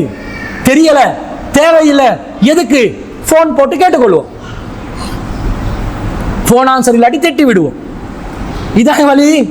தேடி படிக்க மாட்டீங்களா? எப்படி வசனம் இறங்குதுன்னு பாருங்க. இதை நாங்கள் புகாரில 5651வது செய்தியா பார்க்கிறோம். மார்க்கத்துக்காக செஞ்ச தியாகம் லேசிப்பட்ட ஒரு தியாகம் இல்லை. ஜாபிர் ரலியல்லாஹு அன்ஹு அவர்கள் பங்கு பெறாத ஒரு போர் இல்லை. அவருடைய தியாகத்தை சொல்றதா இருந்தா பத்ர்ல பங்கு பெறார், உஹதுல பங்கு பெறார், ஹைபர்ல பங்கு பெறார், ஹந்தக்ல பங்கு பெறார், உதைபியா உடன்படிக்கையில பங்கு பெறார். அவர் சொல்லுவார், உதைபியா உடன்படிக்கையில எங்களுக்கு யாருக்கும் தண்ணீர் இருக்கல, நாங்க ரசூல் ஸல்லல்லாஹு அலைஹி கிட்ட வந்து தண்ணீர் இல்லை என்று சொன்னோம். அப்ப ரசூல்லா கேட்டாங்க, ஒருத்தர்கிட்டையும் இல்லையா? என்கிட்ட கொஞ்சம் இருக்குது, அப்ப கொஞ்சம் எரிங்கன்னு சொல்லி அந்த பாத்திரத்திலே நபி ஸல்லல்லாஹு அலைஹி வஸல்லம் தன்னுடைய கைகளை விடுகிறார்கள். ரசூலுல்லாஹ்வுடைய 2 விரல்களுக்கு மத்தியிலே ஒரு நீரூற்று பீரிட்டு கொண்டு பாய்கிறது. நாங்கள் அனைவரும் தண்ணீர் பருகினோம், அனைவரும் வுளூ செய்து கொண்டோம், நம்மை சுத்தம் செய்து கொண்டோம் என்று சொல்லும் போது ஜாபிர் ரலியல்லாஹு அன்ஹு கிட்ட கேட்கிறாங்க, எத்தனை பேர் மாதிரி இருந்தீங்க? அவர் சொல்றாரு, ஏன் அத்தனை பேர் இருந்தா அத்தனை பேருக்கு மட்டும்தானது என்று சொல்லி மட்டுப்படுத்த பாக்குறீங்களா? லட்சக்கணக்கு பேர் இருந்தாலும் அந்த நேரத்தில் பீரிட்ட நீரூற்று போதுமானதாக இருந்திருக்கும். ஆனால் அந்த நேரத்தில் நம்மில் 1600 பேர் இருந்தார்கள் என்று ஜாபிர் ரலியல்லாஹு அன்ஹு சொல்றாங்க. 1600 பேருக்கு வாட்டர் சப்ளை நடக்குது 2 விரலுக்குள்ளால.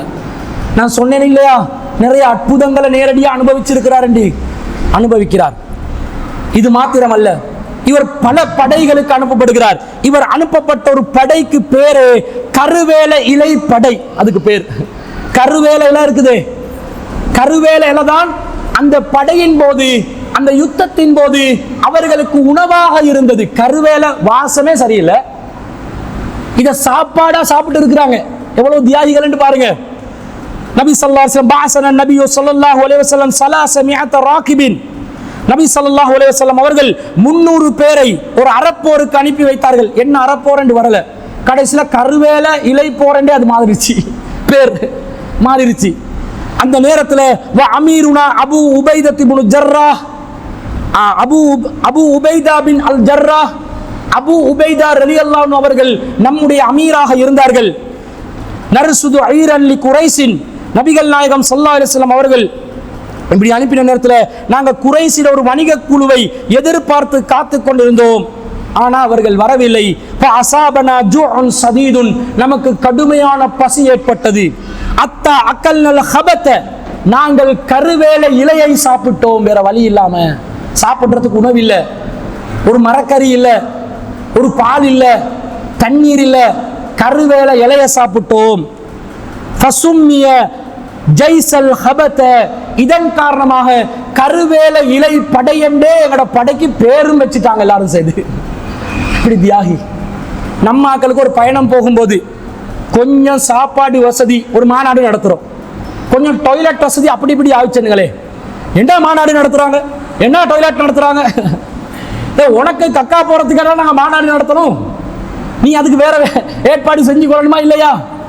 இவன் கழிக்கிறதுக்காக மாநாட்டில் லட்சக்கணக்கு செலவழிக்கிறோம், மொபைல் டாய்லெட் எதிர்பார்க்கிறான். எங்கேயாவது குந்துடா, மறைமுகமான ஒரு இடத்துல குந்தி கழுவிக்கொள், இதுதான் ஈஸியான மெத்தடு.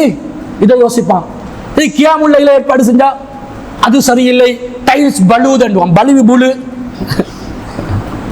டைல்ஸா இருந்தா வலுவதான், வலுக்கத்தான் செய்யும், அது பலுதண்டுவான் கொழும்பு தமிழ்ல. பலுது பலு நாத்தம் அடிக்குது.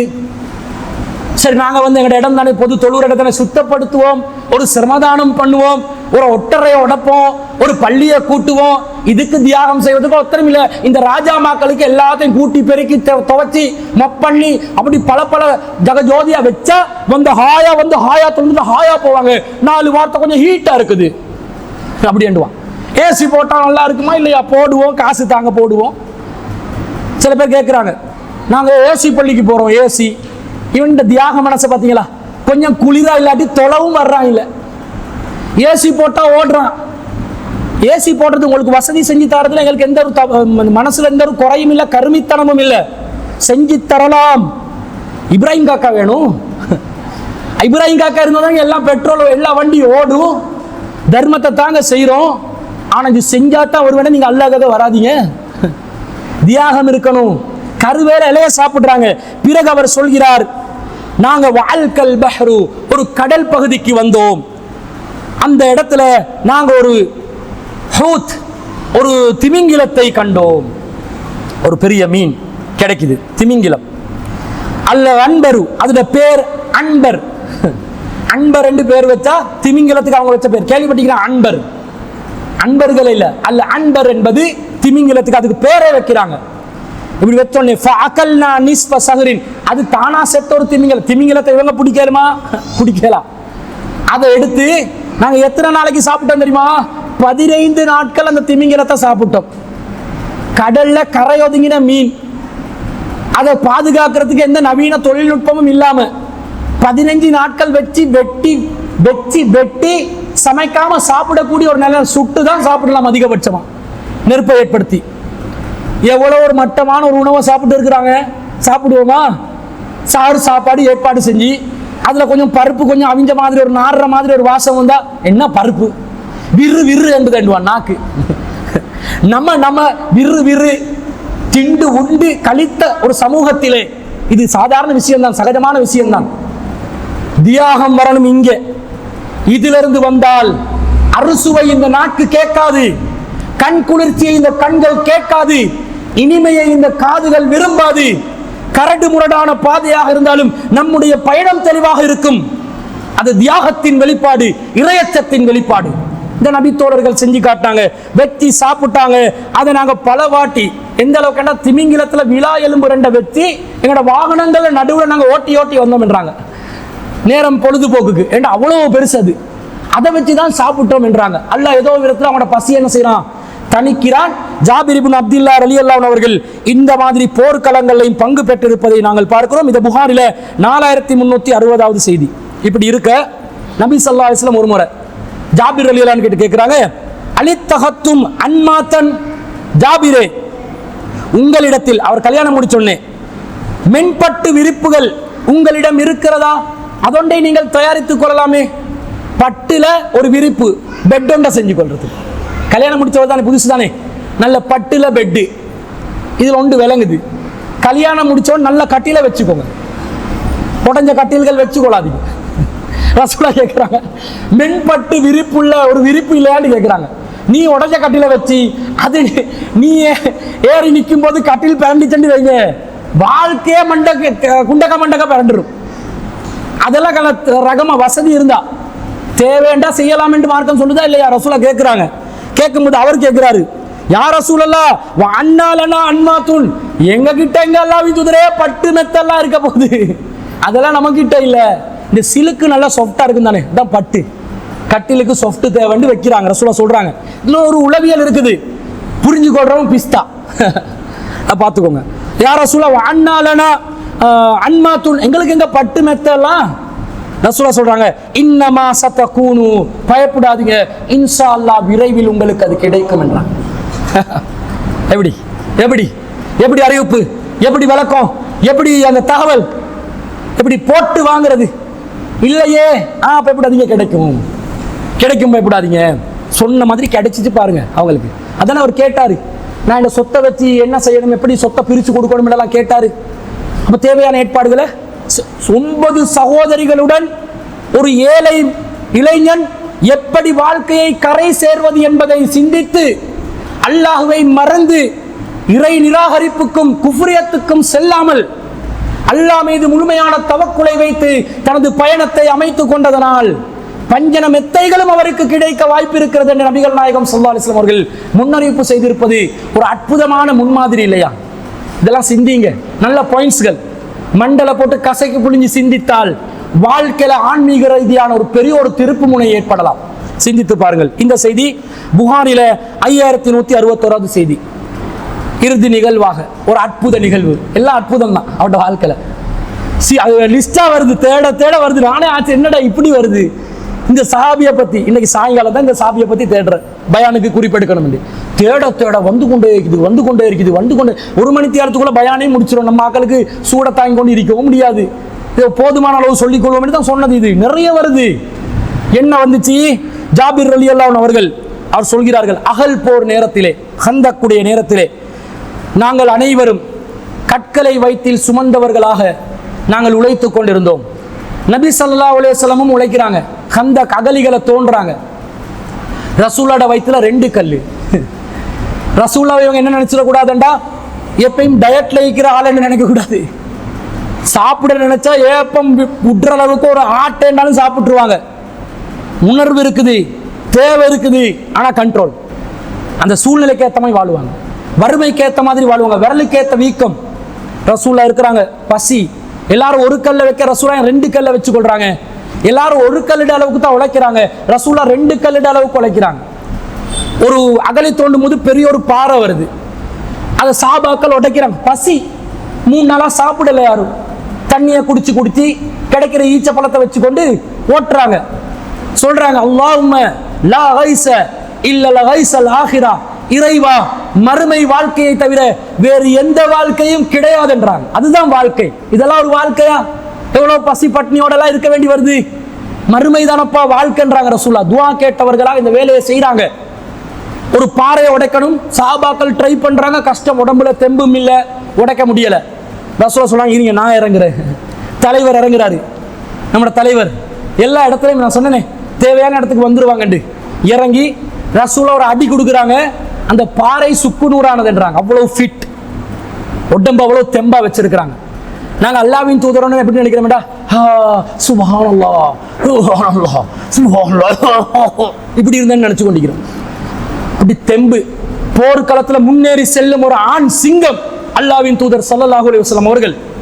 ஒரு பாறையை உடைக்கிறாங்க, சுக்குநூறா. சஹாபாக்கள் எல்லாம் பார்த்து ஆச்சரியம். இதுவே இவங்க இளைஞர்கள் வேற. ரசூலுல்லாஹ் அந்த டைம்ல ஒரு 58-60 இருக்கிற வயசு. உடைக்கிறாங்க.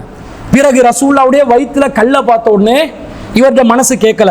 இவர் உடனடியா என்ன செய்யறாருண்டா, தன்னுடைய மனைவியிடம் செல்கிறார். சென்று கேட்கிறார், மா கானலி லாலிக்க சபுரன், எனக்கு இதை பார்த்து கொண்டிருக்க முடியல. நான் உடனடியாக என்னுடைய மனைவியிடம் சென்று நான் கேட்டேன், என்ன இருக்குது சாப்பிட்றதுக்கு. அவங்க சொல்றாங்க, ஒரு 2 பேர் அல்லது 3 பேருக்கு கொஞ்சம் ரொட்டி இருக்குது, கொஞ்சம் இறைச்சி இருக்குது, சாப்பிடலாம். அப்ப நான் அல்லாஹ்வின் தூதரை நான் யார் சரி கூட்டி வர்றேன், நீ அப்படியே சமைக்கிற வேலையை செய், நான் வர்றேன் என்றொன்னே இவர் வந்து அல்லாஹ்வின் தூதர் சொல்றார், அல்லாஹ்வின் தூதரை யா ரசூலல்லாஹ் ஃபகும் அன்த யா ரசூலல்லாஹ் வரஜுலுன் அவ் ரஜுலானி. அல்லாஹ்வின் தூதரை சத்தம் இல்லாம சொல்லியிருப்பாரு, பப்ளிக்கா சொன்னா எல்லாருக்கும் விளங்குமே. நீங்க உங்களோட இன்னொருத்தர் அல்லது 2 பேர் வாங்க சாப்பாடு. ரசூலுல்லாஹ் போவாங்களா? மற்ற தோழர்கள் பசியில பட்டினில இருக்க ரசூலுல்லாஹ் போவாங்களா? போக மாட்டாங்க. ரசூலுல்லாஹ் கேட்கிறாங்க, அப்படியா? கம் ஹுவ, எவ்வளவு மாதிரி இருக்குதுன்னு கேட்கிறாங்க ரசூலுல்லாஹ். அது தனியா சாப்பிடுறவர் இல்லையா அல்லாஹ்வின் தூதர், பங்கு போட்டு சாப்பிடுறவர் தானே. இதெல்லாம் பழகிக்கொள்ளணும். நாங்கள் எங்களோட வாழ்க்கையில பண்புகளா எடுத்துக்கொள்ளணும். தனியா சாப்பிடக்கூடாது. 4 பேர் ஏழைகளை யோசிச்சு எங்களோட வாழ்க்கையை நாங்கள் கொண்டு போகணும். எத்தனை பேருக்கு மாதிரி அந்த சாப்பாடு போதும் என்று கேட்கிறாங்க. அவர் சொல்றாரு, அல்லாஹ்வின் தூதரே நிறைய இல்ல, கொஞ்சம் இருக்குது, ஒரு அளவு தான், 2 பேர் 3 பேருக்கு அளவுக்கு தான் இருக்குது. ரசூலுல்லாஹ் சொல்றாங்க, கால கசீருன் தையிபுன், ஆஹா ரொம்ப கூடியா இருக்குதே அப்படின்றாங்க. ஆஹா ரொம்ப கூடியா இருக்குதே. ரசூலுல்லாஹ் இப்ப நக்கலுக்கு சொன்னாங்களா அல்லது ஒரு அற்புதத்துக்காக சொன்னாங்களா? இது சாப்பாட்டுக்கு வாங்கண்டா, என்ன சாப்பாட்டுக்கு இது, ஒரு புடி சோறு, ஒரு இறைச்சி துண்டு மட்டும் இருக்குது, சாப்பிட ரொம்ப பெரிய விருந்து இப்படிதான் சொல்லுவாங்க. பெரிய விருது ஒரு கூப்பிட்டார், இதுக்குடா ஒரு 500 ரூபாய் செலவழிச்சு கொண்டு பெட்ரோல் அடிச்சு கொண்டு வரணும் வேற. இப்படி இல்லை. ரசூலுல்லாஹ் சொன்னது அந்த கருத்தில் இல்லை, இது போதும், இதே மிச்சம் தான், வாங்க வழி பண்ணுவோம் என்று சொல்லி ரசூல் ஸல்லல்லாஹு அலைஹி வஸல்லம் சொல்றாங்க, லா தன்ஸில் புர்மத வலல் குப்ஸ மின தன்னூரி அத்தாஅதி. நான் வரும் வரைக்கும் ரொட்டியையும் இறைச்சியையும் தட்டில இருந்து இறக்கிறாதீங்க, சுட வச்சிங்களா அப்படியே அது வெந்து கொண்டு இருக்கட்டும், நான் வர்ற காட்டில் எதையும் பண்றாதீங்கன்றாங்க. இப்ப விஷயம் ஒன்று ரசூலா செய்ய போறாங்கன்னு அர்த்தம். ரசூலா இப்ப குக்கா தட்டுல இருந்து இறக்க வேணான்றாங்க. அல்லாஹ்வின் தூதர் இப்ப குக்கா மாற போறாங்க. பாருங்க என்ன செய்யறாங்க என்றால், ஃபகால கூமு ஃபகாமல் முஹாஜிரூன வல் அன்சார். ரசூலா இவரை போ சொல்லிட்டு அவர் ரிட்டர்ன் ஆகும்போது, முஹாஜிர்களே அன்சார்களே வாங்க, விருந்து கிடைச்சிருச்சு என்றாங்க. அவர் பதறி அடிச்சுக்கொண்டு, அல்லாஹ்வின் தூதருக்கு 2 பேர்கிட்ட தான் விருந்து இருக்குதுன்னு சொன்னா 50 பேரையும் கூப்பிட்டு எடுக்கிறாங்க என்று சொல்லி அவர் பதறி கொண்டு இப்ப எங்க ஓடுறாரு வெக்கத்துல. இவர் வெக்கம் வேற படுவாரா? ரசூலா கிட்ட ரிப்ளை பண்ணாம திரும்ப வைஃப் கிட்ட ஓடுறாரு. ஓடி போய் அவர் சொல்கிறார் தன்னுடைய மனைவியிடம், அந்த மனைவியிட பேரை நீங்க தெரிஞ்சுக்கணும், சுஹைலா பின்த் மசூத். ரொம்ப ஒரு அற்புதமான ஒரு குடும்பத்தையே பராமரிக்கிற ஒரு முன்மாதிரி மிக்க ஒரு தாய் தானே அவங்க, ஒரு முன்மாதிரி மிக்க மனைவி தானே சுஹைலா பின்த் மசூத் அவர்களிடம் இவர் ஓடுறார். ஓடி கேட்கிறாரு, இப்படிதான் ரசூலா கூட்டத்தோட வர்றாங்க, கிளம்புறாங்க. அவர் சொல்றார் வை ஹக்கி, அவர் சொல்றாரு நாசமாயிருச்சு பொண்டாட்டியே, எல்லாரும் கிளம்பி கொண்டு வர்றாங்க, நாசமாயிருச்சு. ஜா நபி ஸல்லல்லாஹு அலைஹி வஸல்லம் பில் முஹாஜிரின் வல் அன்சார் வமன் மஅஹு, முஹாஜிர்கள் அன்சார்கள் ரசூலா அவங்களோட இந்த 50 பேரும் வராங்க. பொண்டாட்டி கேக்குறாங்க, அல் சாலக, நான் சொன்னதை ரசூலா கிட்ட ஒழுங்கா சொன்னீங்களா? சொல்லுவாங்க மனுஷி, உங்களுக்கு ஒன்றும் விளங்காது, நான் சொன்ன மாதிரி போயிட்டு சொல்லுங்க, சொன்னதை மட்டும் கடையில வாங்கி வாங்க. 250 கிராம் என்றா 250 கிராம் தான். இவன் 2 கிலோ வாங்கி கொண்டு போய், இவனுக்கு தெரியுமா பொம்புளையோட கடைக்கு போகலாம், ஒரு 10 ரூபாய்க்கு பாகன் பண்ற மாதிரி. அது கூட இது குறவை, இது கூட 5 ரூபா பேலன்ஸா கொடுக்க மாட்டேன், அதுக்கு சண்டை. ஏமாத்துக்காரங்கிட்ட கராரா நிக்கத்தான் வேணும். ஆனா சொல்லுவாங்க பாருங்க, இதுக்குத்தான் நான் சொன்னேன், இதுக்குத்தான் சொன்னேன், உங்களுக்கு ஒன்றும் விளங்காதுன்னுவாங்க. சொன்ன மாதிரி அவர் சொல்ற, ஆமா நான் சொன்னேனே சொல்லத்தக்கனதானே, படையோட கிளம்புறாங்க. சொல்ல பரவாயில்லை. ரசூலா வாராங்க. வந்ததும் ஒருத்தர் 2 பேர் இல்ல, வீட்டுக்குள்ள வீட்டுக்குள்ள பூந்தா ஓடு இடிஞ்சு விழுந்துடும். ரசூலா சொல்ல உதுகுலு வலா தலாகல்து, முள்ள போங்கப்பா, உள்ளுக்கு உடைச்சிடாதீங்க, வீட்டை உடைச்சிடாதீங்க, முள்ளா போங்க. ஃபஜஅல யக்ஸிருல் ஹுப்ஸ வயஜஅலு அலைஹில் லஹ்ம. ரசூலா சொல்றாங்க, அந்த ரொட்டியை எடுத்து அப்படி வச்சு அதுல இறைச்ச உள்ளுக்கு போய் சொருவி அது அப்படியே தட்டுல வைங்க, கீழே இறக்கிறாங்க. வயுஹம்மிருல் புர்மத வத்தன்னூர. நபிகள் நாயகம் ஸல்லல்லாஹு அலைஹி வஸல்லம் அவர்கள் அந்த சட்டியோட இருந்த அந்த அடுப்பை அப்படியே ரசூலா ஒரு புடவையால மறைக்கிறாங்க. மறைச்சிட்டு நபி ஸல்லல்லாஹு அலைஹி வஸல்லம் அவர்கள் அதுல இருந்து சாப்பாடு எடுக்கிறாங்க. வந்த 50 பேரும் சாப்பிடுறாங்க. சாப்பிட்டு முடிஞ்சோடனே ரசூல் ஸல்லல்லாஹு அலைஹி வஸல்லம் கேட்கிறாங்க ஜாபிர் ரலியல்லாஹு கிட்ட, உங்களுக்கும் உங்களோட வைஃபுக்கும் நீங்க வச்சுக்கோங்க பேலன்ஸ, மீதமானதை யாரெல்லாம் மதீனால பசியில இருக்கிறாங்களோ 50 பேரையும் கூப்பிட்டு டிஸ்ட்ரிபியூட் பண்ணுங்க. ஜாபிர் ரலியல்லாஹு சொல்றாங்க, நான் எடுத்து பார்க்கிறேன், இந்த தட்டில இருந்து கொஞ்சம் கூட சாப்பாடு குறையவே இல்லை என்று சொல்கிறார்கள். சுப்ஹானல்லாஹ். அல்லாஹ்வுடைய அருள் வளம் என்பது சாதாரணமா எடை போடாதீங்க அன்பிற்குரியவர்களே. அது எப்படி வரும் என்று தெரியும். இந்த பரக்கத் சிலவனால் பரக்கத் என்ற பேர்ல பரக்கத் பெட்டிங் சென்டர் என்று வச்சுக்கிறாங்க.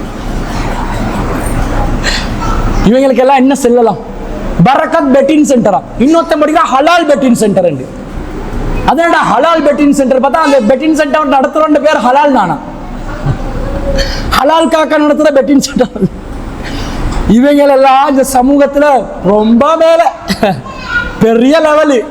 இந்த பரக்கத்துன்றது இது இல்லை, இது அல்லாஹ்வுடைய லானத்து. கண் முன்னாடி அல்லாஹ் காட்டுவான். அல்லாஹ் சொல்ல, அல்லாஹ் இறையச்சத்தோட வாழுங்க, வானத்தில் இருக்கிற பரக்கத் வாசலை நான் திறப்பேன் என்றாங்க. அல்லாஹ் சொல்றான், நான் திறப்பேன். அல்லாஹ்க்கு பெரிய வேலையா? சுப்ஹானல்லாஹ். அவன் படைத்தவன், அவன் எல்லாத்தையும் பராமரிப்பவன். எத்தனை ஜீவராசிகளுக்கு அவங்களுக்கு நடந்து செல்லவே முடியாது, ஆனால் அவன் உணவளித்துக் கொண்டிருக்கிறான்.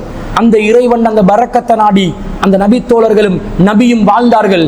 பரக்கத் கிடைக்கிறது. இது புகாரில 4101வது செய்தியா வருது. இந்த ஜாபிர் ரலியல்லாஹு அவர்கள் தன்னுடைய 94வது வயசுல, எத்தனை வருஷம் வாழ்றாருன்னு பாருங்க, 94வது வயசுல ஹஜ்ஜாஜ் பின் யூசுப் ஆட்சி நடத்துகின்ற அந்த நேரத்துல மதீனால மரணித்து விடுகிறார். இயற்கையான மரணம் தான். இது ஒரு அற்புதமான ஒரு வரலாற்றுக்கு சொந்தக்காரர் ஜாபிர் பின் அப்துல்லா ரலியல்லாஹு வரலாறு இந்த வரலாற்று நாங்கள் படிப்பினை பெற்று நம்முடைய வாழ்க்கையும் இந்த மாதிரி ஒரு தியாகம் நிறைந்த வாழ்க்கையாக மாற்றிக்கொள்வதற்கு வல்ல ரஹ்மான் நமக்கு அருள் புரிவானாக என்று கூறிக்கொண்டு விடை பெறுகிறேன். வ ஆகிரு தஅவானா அல்ஹம்துலில்லாஹி ரப்பில் ஆலமீன்.